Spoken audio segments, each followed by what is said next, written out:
A customer walked into Pawn Stars with what looked like an ordinary knife, but Rick Harrison was about to hear a $1 million claim. The blade was said to be a rare Second World War weapon.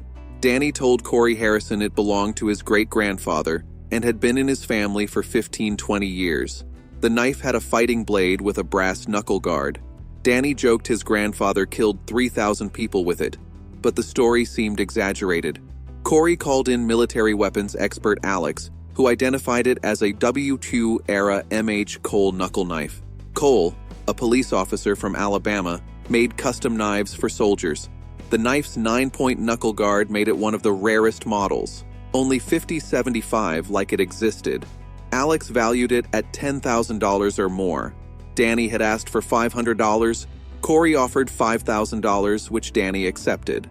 Next, a rare Filipino bolo knife from the Philippine insurrection came in. Chumley bought it for $600, sparking a bet with Corey. If the knife was worth $600 or more, Corey would walk his dog Pinky in a tutu. Expert Alex confirmed it was genuine and worth about $1,000, making Chumley the winner. Then came a double-barreled pistol dagger inherited from a woman's uncle. Rick brought in Alex, who confirmed it was a collectible 1840 French design.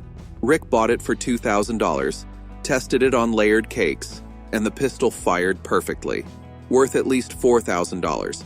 Finally, Derek brought Scottish blades, hoping to sell them for $4,000. Rick identified one as a fake from the 1970s-80s, while the second showed quality craftsmanship with silver and a topaz-like stone. Rick called in knife expert Jeff when he saw hallmarks on a Scottish dagger he didn't recognize. Jeff explained the handle was designed to slip into a sock, carved from ebony, and set with a Kernorm stone. Using the silver hallmarks, he determined it was made in Scotland in 1900. Jeff valued it at $800–$200. Rick negotiated with Derek and bought it for $500.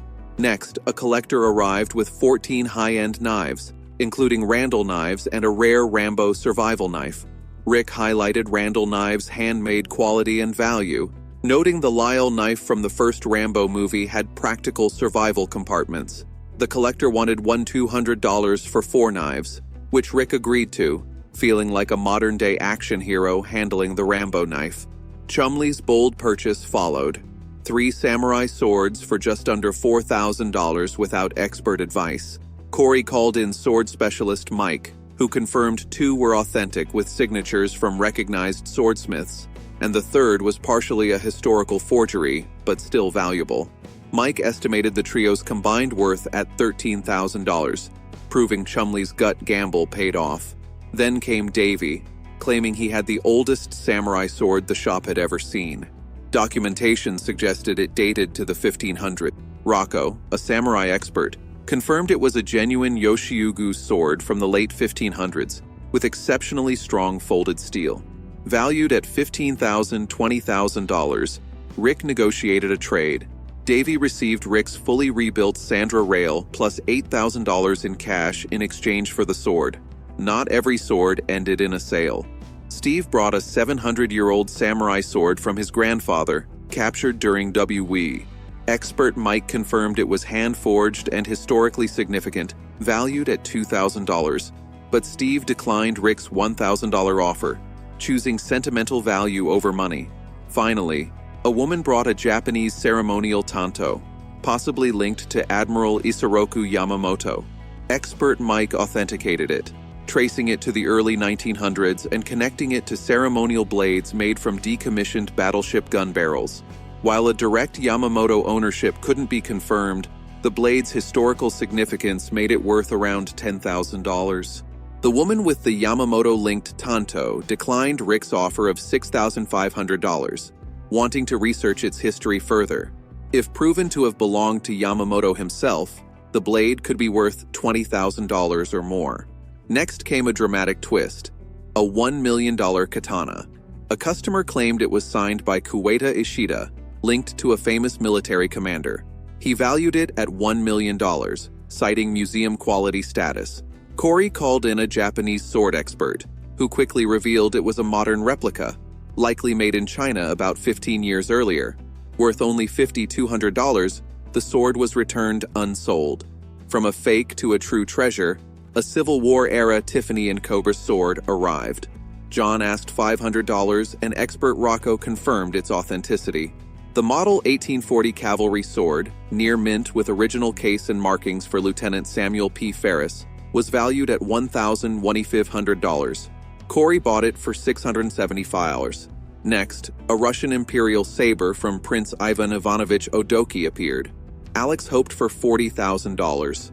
The 3FT Damascus steel blade, with Arabic inscriptions and an empire-style hilt, belonged to the prince, who died fighting Napoleon in 1814.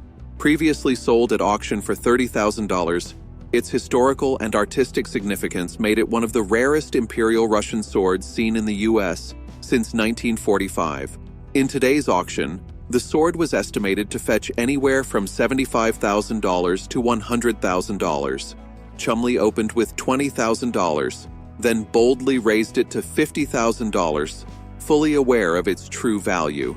But Alex, now realizing its full potential and confident he could get more at a specialized auction, declined the offer and held on to the saber. From a Russian prince's battlefield weapon to an American founding father's sword, Rick's journey through history reached its peak with one extraordinary item: George Washington's sword. Traveling to the Washington, D.C. area, Rick met a high-end client to view some of America's most historic pieces. His first stop, Mount Vernon, where he was shown a silver lion head hunting sword that had belonged to George Washington himself, one of only 2 swords Washington carried during the Revolutionary War. The owner explained that Washington had insisted it be made in America, a bold statement of independence. Holding the sword in his hands, Rick described it as a bucket list moment that gave him chills.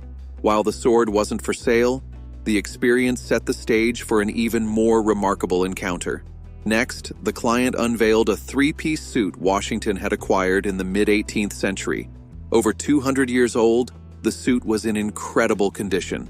Washington, towering at 6'4", and in remarkable shape, had worn it with traces of the original pink silk still visible, a subtle nod to his refined style. Passed down through generations, the collector had purchased it at a New York auction 21 years earlier. The suit included a coat, waistcoat, and trousers, all authentic period pieces with complete provenance. When it came to price, the collector made it clear, no less than $3 million. Rick, used to handling expensive items but never on this scale, offered $1.5 million, only to be politely declined. After some negotiation, the final price was firmly set at $2 million. Ultimately, Rick decided it was beyond his reach and did not make the purchase. Even without buying the suit, Rick considered it an unforgettable day. Holding Washington's sword and seeing a piece of 18th century history preserved almost perfectly was a once-in-a-lifetime experience. Now, imagine this. Would you take $500 for a knife that turns out to be worth $10,000? Or walk away and hope the market treats you better later? And if you were in Corey's shoes, would you risk thousands on a rare Second World War blade or play it safe? Share your thoughts in the comments below. Don't forget to like, share, and subscribe for more. And click on the next video on your screen. You won't want to miss it.